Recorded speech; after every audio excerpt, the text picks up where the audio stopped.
अभी आजकल एक न्यूज़ चल रहा है गुरुजी कि हनुमान जी के एक साधक हैं, बागेश्वर बालाधाम बोलते हैं, धीरेन्द्र कृष्ण शास्त्री जी।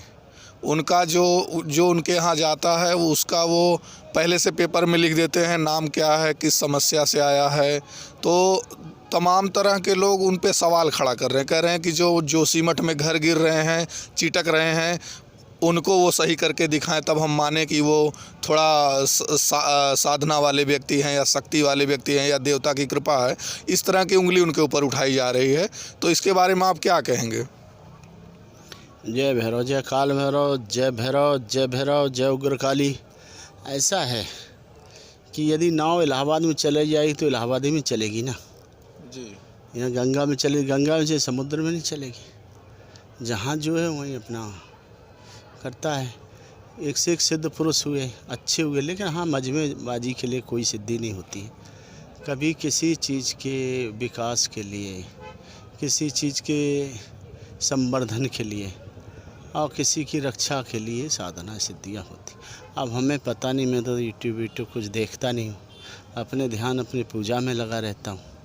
हमारे माध्यम से ही सुन रहा हूँ कि ये लोग कह रहे हैं, वो लोग कह रहे हैं जी। कोई कोई साधना कर रहा है, उस मार्ग है कर रहा है, तुम्हारा क्या ले दे रहा है, जो बन रहा है बन रहा है।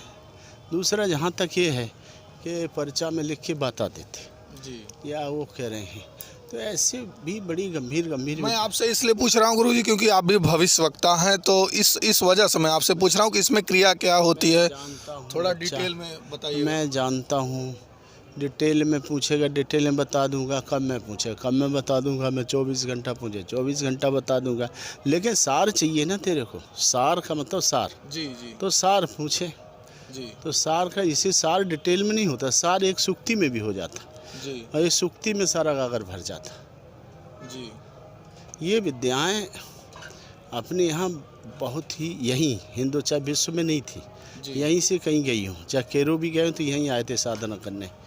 इस पे कश्मीर में कोई साधक था अपनों जैसा, वही उनको केरो उसकी जो विद्या थी वो पिशाचिनी, कर्ण पिशाचिनी वो दिया था।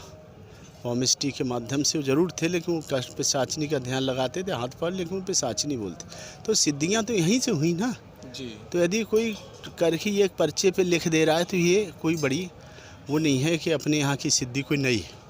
ये बहुत पुरानी सिद्धियाँ, इससे कई ज़्यादा है। लेकिन मेरा कहना यहाँ पे ये है कि जो तुम जान रहे हो या कुछ सोच रहे हो लिख देना, ये कोई पूर्ण नहीं है। ये तो तुम ही जान रहे हो। यदि तुम्हें खुद ही जानकारी, यदि मैं उसको बता देता हूँ, तुम्हारा बहुत भला नहीं कर देता। भला तब है कि हम तुम्हारा भविष्य बता दें। हम तुम्हारा भविष्य में होने वाली कल की तुम्हें पता नहीं है जी, लेकिन उनका ये कथन रहता है कि जाओ खुश रहो, हो जाएगा तुम्हारा भला, ऐसा कर लेना, रामचरितमानस का पाठ करवा देना या हनुमान चालीसा रोज पढ़ना। वो ठीक है, रामचरितमानस का कोई पाठ करा रहा है तो बहुत अच्छा है। हनुमान चालीसा पाठ करा है तो अपने धर्म का संवर्धन कर रहा है, उसमें क्या बुराई है जी। और इसके बाद कुछ ना कुछ तो फिर ये है कि यदि आदमी सात्विक होता है, धर्म होता है, कुछ ना कुछ मिलता है। जाता कुछ नहीं, मैं जानता हूँ वो किसी, हाँ जाता क्या है, हम किसी का बुराई कहते हैं, गलत मार्ग पे उतारते हैं, गाली देते हैं, उसको गलत सही रास्ता बताते हैं, उसको ये है कि उसको भड़काते हैं तो ये सब बंद होना चाहिए। कोई भी है, सब अपना अपना मार्ग से जाएं, जो मार्ग है एक दूसरे के मार्ग। ये पृथ्वी पर सबसे बड़ा भार है क्या, ये पृथ्वी पर सबसे, इसी वजह भगवान राम ने अवतार लिया था। गिरि सर सिंधु भार नहीं मोही, पृथ्वी ने कहा था कि इतने बड़े पहाड़ हैं, समुद्र, इसका भार नहीं मेरे सिर पे। केवल गरुड़ एक परद्रोही, मुझे कठिन वही लगता है गरुड़ जो एक दूसरे का विद्रोह करता। मतलब जब भाई भाई लड़ने लगते हैं, जब धर्म लड़ने लगता है, जब भाई भाई लड़ने लगते हैं, जब धर्म के ऊपर अधर्म हावी होता है, आपके कहने का मतलब? नहीं, अधर्म तो हावी होता ही है। धर्म अधर्म की परिभाषा ही बड़ी कठिन है जी। तुम पीठ पीछे किए तो तुम्हारा धर्म हो गया, तुम सामने मुँह किए धर्म हो गया। पीठ तो एक तरफ पीछे होता ही है। धर्म ही से ऊंची पहाड़ी हो तो उससे नीचे घाटियाँ होती, तो धर्म ही कर रहा है तो उसमें भी चार वो हो जाता है। ठीक है, पहाड़ देखते हैं तो घाटी भी नीचे होती है। कहने का मतलब हमारा गंभीरता से सुने बच्चा, हमारा ये है कि पृथ्वी पे सबसे बड़ा भार ये है जब प्राणी एक दूसरे का विद्रोही हो जाता है, एक दूसरे का विद्रोह करता, एक दूसरे का मार्ग अवरुद्ध, एक दूसरे की शांति चैन चिंता, ये नहीं होना चाहिए किसी भी धर्म में, किसी उसमें नहीं। सबको मिल के स्वतंत्र रूप से अपने धर्मों, अपने मार्गों का सम्मान करना है। यदि कोई मार्ग बता रहा है जी तो अपना मार्ग बता रहा है, कोई भी हो। यदि वो बता रहा है कि आप हनुमान जी की पूजा करिए, उससे लोग सुन रहे हैं, उसको मान रहे हैं, तो तीसरे को बुराई नहीं होना चाहिए। यदि तीसरा बता रहा है कि हम मोहम्मद की पूजा करिए या 5 बार नमाज करिए, तो वो अपना करें। जी जी। तो ये एक दूसरे का द्रोह नहीं होना चाहिए। एक दूसरे का, ये अपना भारत, अपना देश जी इतना दयालु, इतना अच्छा, हम लोग हिंदू जो है ना धर्म में, इनसे बड़ा दयालु कोई है नहीं। जी। और सर्वे भवन्तु सब। हाँ, ये अपना स्तोत्र शुरू से रहा। स्त्रियों की जितनी मर्यादा, जितनी स्त्रियों का सम्मान देवी रूप अपने धर्म में हुआ, उतने किसी धर्म में ना हुआ, ना हो पाएगा। जी। स्त्री को देवी तुल्य माना गया अपने धर्म में, और उनकी देवी की तरह पूजा, अपनी नदियों की पूजा की गई, पशुओं की पूजा, गाय को कितना बड़ा स्थान है, पेड़ों की पूजा की गई पीपल में। ऐसा धर्म है, अकेले मनुष्यों की नहीं की, जीव जंतु, पेड़ पौधे, वनस्पति, तुलसी, सबकी की गई। ऐसा धर्म कहाँ है? इतना विस्तृत धर्म, इतना विशाल, इसको समझो, विस्तृतता में जाओ। यानी कि जो हमारे लाभदायक है, जैसे पेड़ हो गए, पशु हो गए, सब हमारे जीवन के उपयोगी हैं साधन, तो हम उनका सम्मान करते हैं, पूजा करते हैं, उनकी करते हैं। उनको ये नहीं कहते हैं कि वो क्या बताएं, अब वो तो मैं नहीं कहूँगा कि आदमी कटाक्ष नहीं करना, नहीं, अपना पेट भर रही माँ, हमारा पेट भर रही, हमको जब वो बूढ़ी हो गई तो हमने उसका छोड़ दिया, माँ नहीं माना। मतलब हम अपने आदर्श को ताजीवन नहीं छोड़ते। 7 जन्म का स्त्रियां व्रत लेती हैं कि 7 जन्म हमें ऐसा पति मिले। ऐसा धर्म कहाँ है विश्व में? आदि शक्ति दुर्गा भगवान की इतने अवतार, इतने देवियों के अवतार, इतनी देवियों की पूजा, इतने एक साथ हम लोग करते हैं। हम लोगों के जो खून में है, जो ऋषियों का, महामुनियों का, सिद्धों का खून है, वो बड़ा जागृत खून था जी। कोटि सूर्य समप्रभम, ये अपने पूरे आकाश मंडल की ध्यान करके गति निर्धारण करे आजो, युग शास्त्र जोजन पर भानु, वही निकलता गणित। पृथ्वी और उसका चंद्र का पूरा, इस कपिल से लेके सबसे लेके कितनी बड़ी विद्युता, गुणवत्ता, अथर्ववेद, सामवेद, ऋग्वेद, यजुर्वेद। उस समय हम लोगों ने वेद की इतनी सुश्रुता, कौन नहीं, किस विद्या में नहीं हम लोग आगे रहे। अपने को पहचानो, पीछे मत दौड़ो, किसी के पीछे मत दौड़ो, अपनी शक्ति को, हमारे पीछे विश्व दौड़ता रहा, अपने शक्ति को जगाने की हाँ, अपनी आत्मा जगाओ, उसकी आवाज़ सुनो, विश्व दौड़ता रहा। कटाक्ष में मत पड़ो जी। इसमें अपनी शक्ति की ऊर्जा मत गमाओ, अपनी ऊर्जा सबको प्रकाश देने में उस दिया को जलाओ, सबको रोशनी देने में, दिया को घर जलाने में न जलाओ किसी का जी। ये संदेश है काल भैरव की कृपा से, सिंह ऋषि सिद्धेश्वर का। वाकई आप सब लोग ज्ञानी हैं, सनातनी हैं। मैं सबसे ये उम्मीद करता हूँ कि जो ऋषि मुनि ने मार्ग दिया, सर्वे भवन्तु सुखिनः, सर्वे सन्तु निरामया, सर्वे भद्राणि पश्यन्ति मां कश्चित् दुःखभाग्। ऋषि मुनि अपना दुख नहीं देखते थे, सबका सुख देखते थे।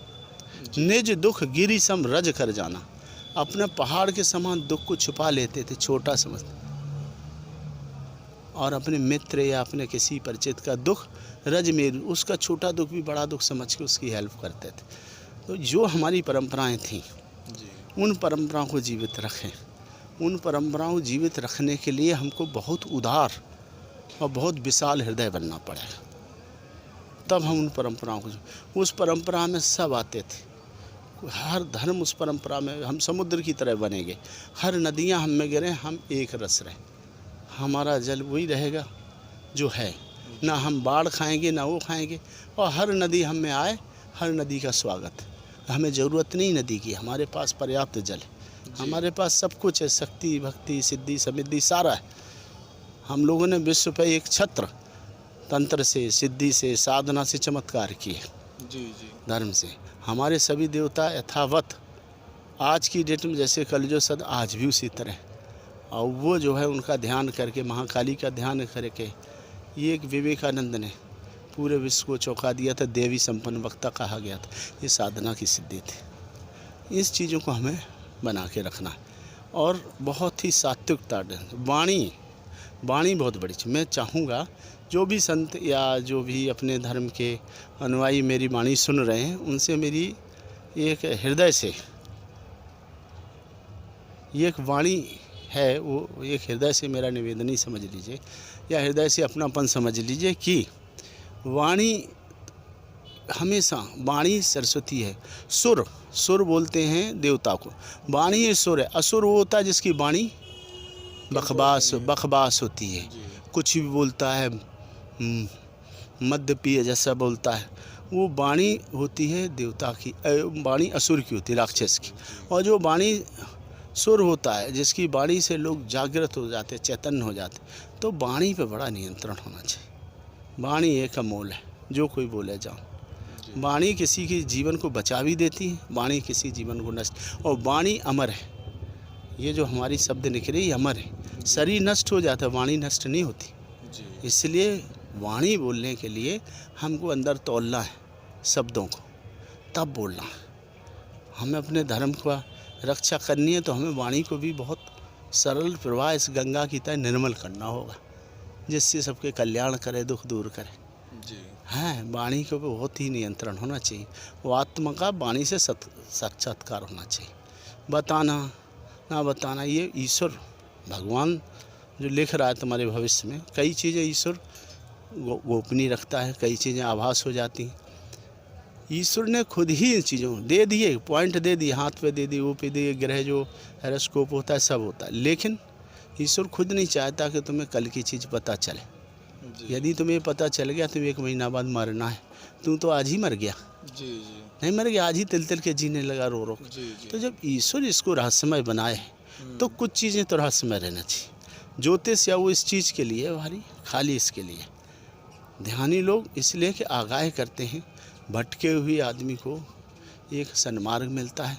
जैसे कोई रास्ता भूल भटक गया तो उसको, भैया इधर से जाओ तो ये रास्ता सही है, इधर कांटे नहीं, इधर तो जंगल है, झाड़ी है। बस इसलिए ही ज्योतिष है साधना, भटके हुए आदमी को, हाँ भैया ये तुम करो तो तुम्हें शांति मिलेगी, निराश नहीं होगे। सारी ज्योतिष अहम के लिए नहीं है। कोई भी सिद्ध साधक, ये देववाणी है। ज्योतिष जो भी है पराशक्ति की कृपा है। ज्योतिष ये गुणागणित नहीं, ज्योतिष एक वो है, इंट्यूशन है, आत्मज्ञान है सबसे बड़ा, और ध्यान से है। तो इस चीज़ की मर्यादा होनी चाहिए और इसको विशालतम रूप में रहना चाहिए। इसको सब माने, ये नहीं माने कि 4 हमारे टुकड़े मान रहे और 8 टुकड़े हमसे कटे, वो भी हमारा घर है, सबके हम काम आए। जो हमारा ध्येय रहा है, जो अनादिकाल से रहा है, जो हम विश्वगुरु रहे हैं, इसी बात पे विश्वगुरु रहे। इसीलिए विश्व सम्मान हमारा करता है। सारे धर्म हमारे यहाँ से निकले हैं, चाहे बौद्ध धर्म हो, चाहे हमारे नकल की है सब धर्मों ने, और हमारे उपदेशों की, हमारे शक्तियों की, हमारे ध्यान की, हमारे उसकी गजब बात है जो हमारे ऋषि मुनि कोई कर नहीं सकता। उसका हम लोग आज अदना नहीं है, हम उसके नाखून बराबर नहीं। वो समुद्र थे तो हमें एक बूंद जल भी नहीं है, जल है। तो इतना हमको ध्यान करके करना चाहिए कि उस अथाह सागर में जितना घुसते जाएंगे, जितना घुसते उतना कम है। विश्व बंधुत्व की भावना होनी चाहिए, जो हमारे धर्म का पहला, सर्व धर्मों को सम्मान की जो बात है वो हमारे धर्म का है। हमारे धर्म से ही नकल ली है। सबसे पहले तो हम ही ने कहा अहिंसा परमो धर्म। कहाँ अहिंसा का धर्म था, अपनों में से शुरू हुआ। धीरे धीरे महात्मा बुद्ध ने, फिर उनको सब लोगों ने इस चीज़ को, जिनने, ये तो सब अपने धर्म से निकले हुए, अपने वृक्ष की शाखाएं थे। इस्लाम धर्म में अपनी वृक्ष की शाखा था। लेकिन यह है कि वो होता है ना कि जैसे मूर्ति पूजा में थोड़ा बंधा था, थोड़ा उसको खुल के वो कर दिया, ध्यान में बता दिया कि अल्लाह नहीं आता, पैगंबर भेजता है, हो गया। हमारे धर्म में था कि विष्णु भगवान के अवतार होते। थोड़ा थोड़ा अंतर है, लेकिन ये नहीं है कि हाँ, धर्म की सीख जो होता है कि हम किसी से बैर ना करें, हम किसी को सताएं नहीं, हम सबका उपकार करें, हम दान करें, ज़कात करें, जो भी करें, ये हर धर्म मानता है।